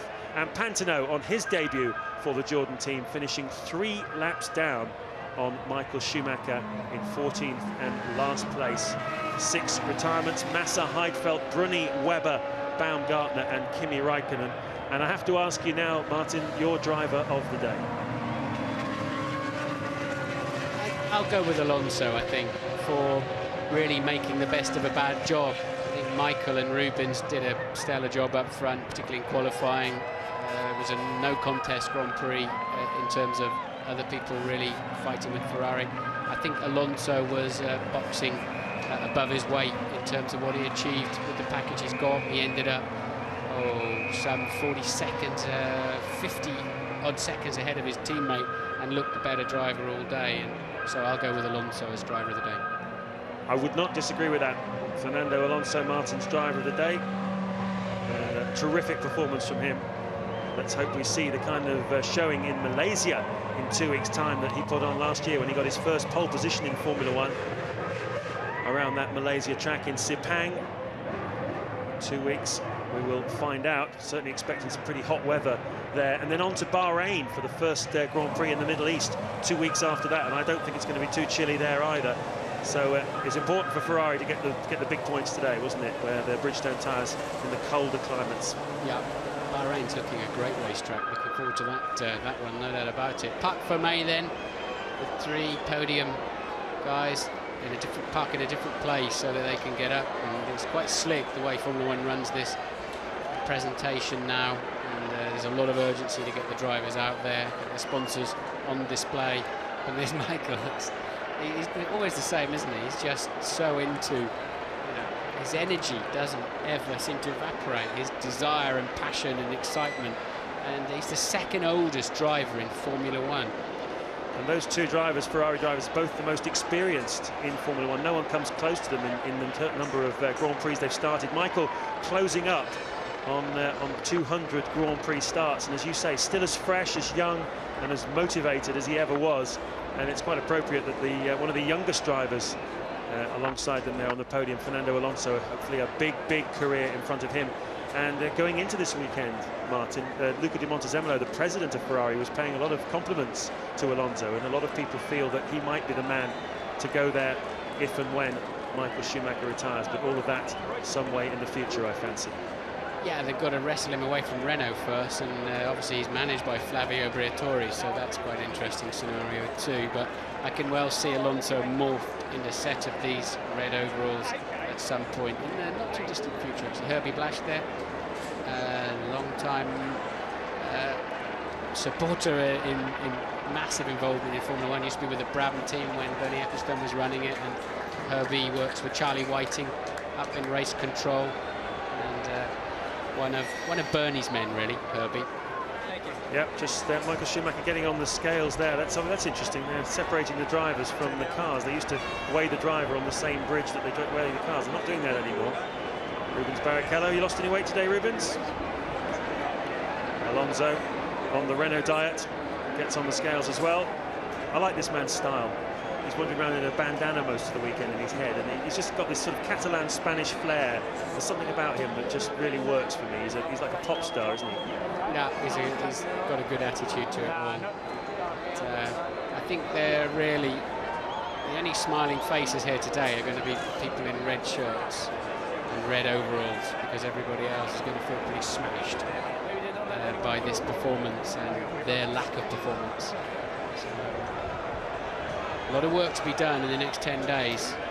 Some teams they'll be having their test teams out in Europe. McLaren have got a lot of runners in, no doubt Williams will be out. I'm sure Renault will be getting all their test drivers out onto the racetrack and doing a lot of work before Malaysia to try to make the improvements that are so obviously required. Jean Todt there, sporting director, team principal of the Ferrari team. Look how fresh Schumacher looks. He looked like that before he got in the car, and he's just done an hour and a half behind the wheel.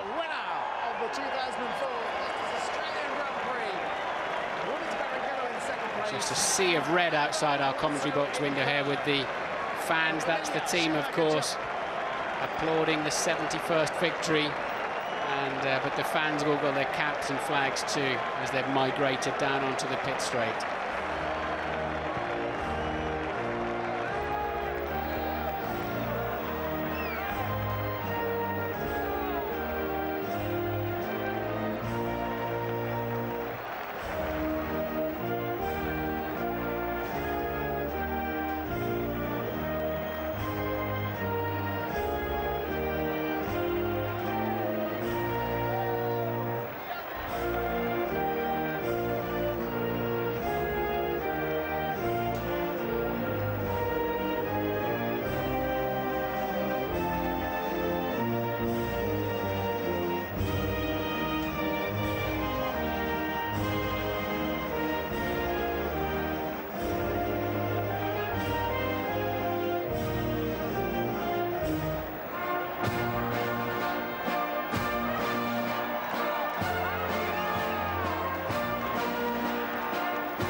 Face of joy on the top of the podium, the German flag, the Brazilian flag on the left, and the Spanish flag for Alonso on the right. Win number 71 for Michael Schumacher, and that beautiful trophy based on the steering wheel of three-time Australian world champion Jack Brabham. One of the nicest trophies, I think, in Formula One. Ron Walker will present it to Barrichello, but another win, another trophy for Jean Todt in this extraordinary era, the greatest era, really, in Ferrari's history that he's presided over. And he used to stand on that wheel or turn it with his hands. It's enormous. Is it the same size? Do you think it's the same size? I don't think so. That would be a truck, wouldn't it? I think so.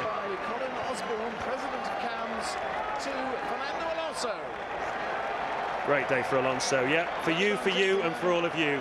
Cool kid. He'll be up there plenty of times the rest of this season, won't he?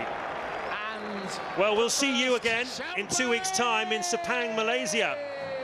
We'll see how Williams, Renault and McLaren can react to what we've seen here this afternoon. But the message very clearly from Michael Schumacher is, catch me if you can. Thank you, James. Thank you, Martin. A Sunday afternoon stroll around the park for Michael Schumacher. He's done it before. Winner 2000, winner 2001, winner 2002, and the Wizard of Oz in 2004.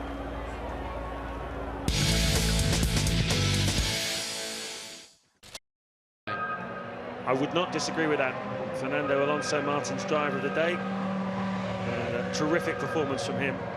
Let's hope we see the kind of showing in Malaysia in 2 weeks' time that he put on last year when he got his first pole position in Formula One around that Malaysia track in Sepang.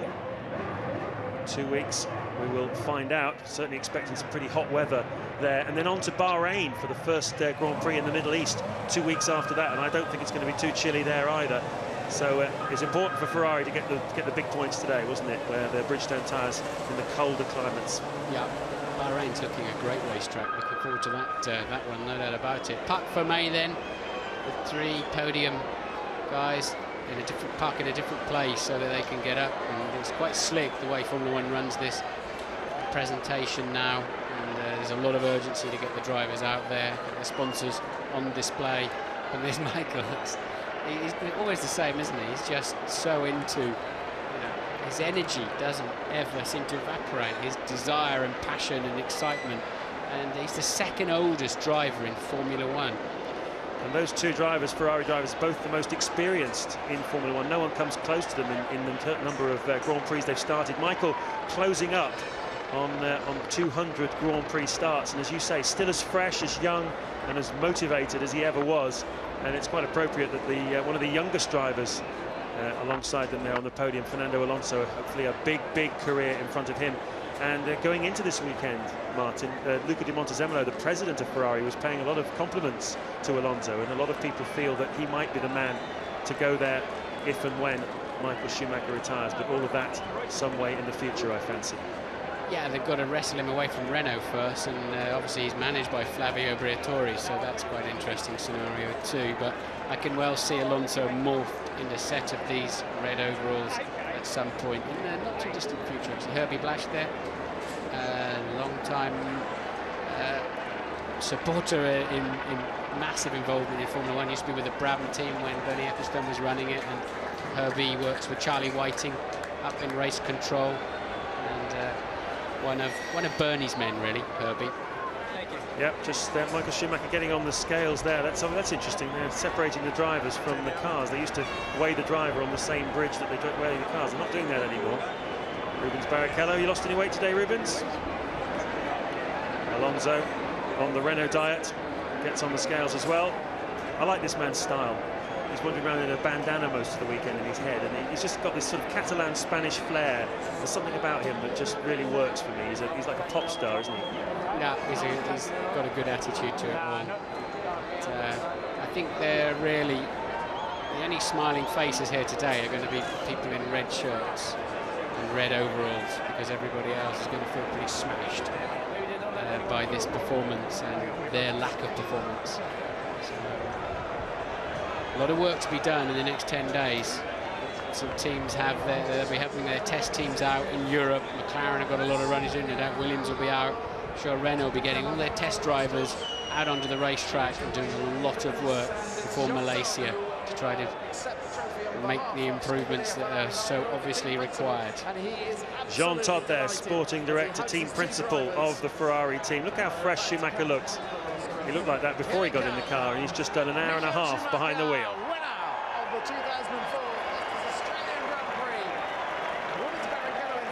Just a sea of red outside our commentary box window here with the fans. That's the team, of course, applauding the 71st victory. And but the fans have all got their caps and flags too as they've migrated down onto the pit straight.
Face of joy on the top of the podium, the German flag, the Brazilian flag on the left, and the Spanish flag for Alonso on the right. Win number 71 for Michael Schumacher, and that beautiful trophy based on the steering wheel of three-time Australian world champion Jack Brabham. One of the nicest trophies, I think, in Formula One.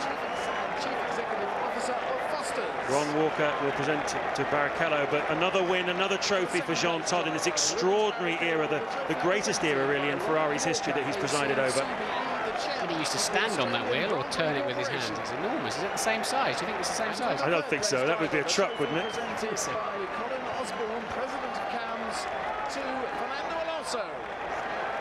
Great day for Alonso. Yeah, for you, and for all of you. Cool kid. He'll be up there plenty of times the rest of this season, won't he? Well, we'll see you again in 2 weeks' time in Sepang, Malaysia. We'll see how Williams, Renault and McLaren can react to what we've seen here this afternoon. But the message very clearly from Michael Schumacher is, catch me if you can. Thank you, James. Thank you, Martin. A Sunday afternoon stroll around the park for Michael Schumacher. He's done it before. Winner 2000, winner 2001, winner 2002, and the Wizard of Oz in 2004.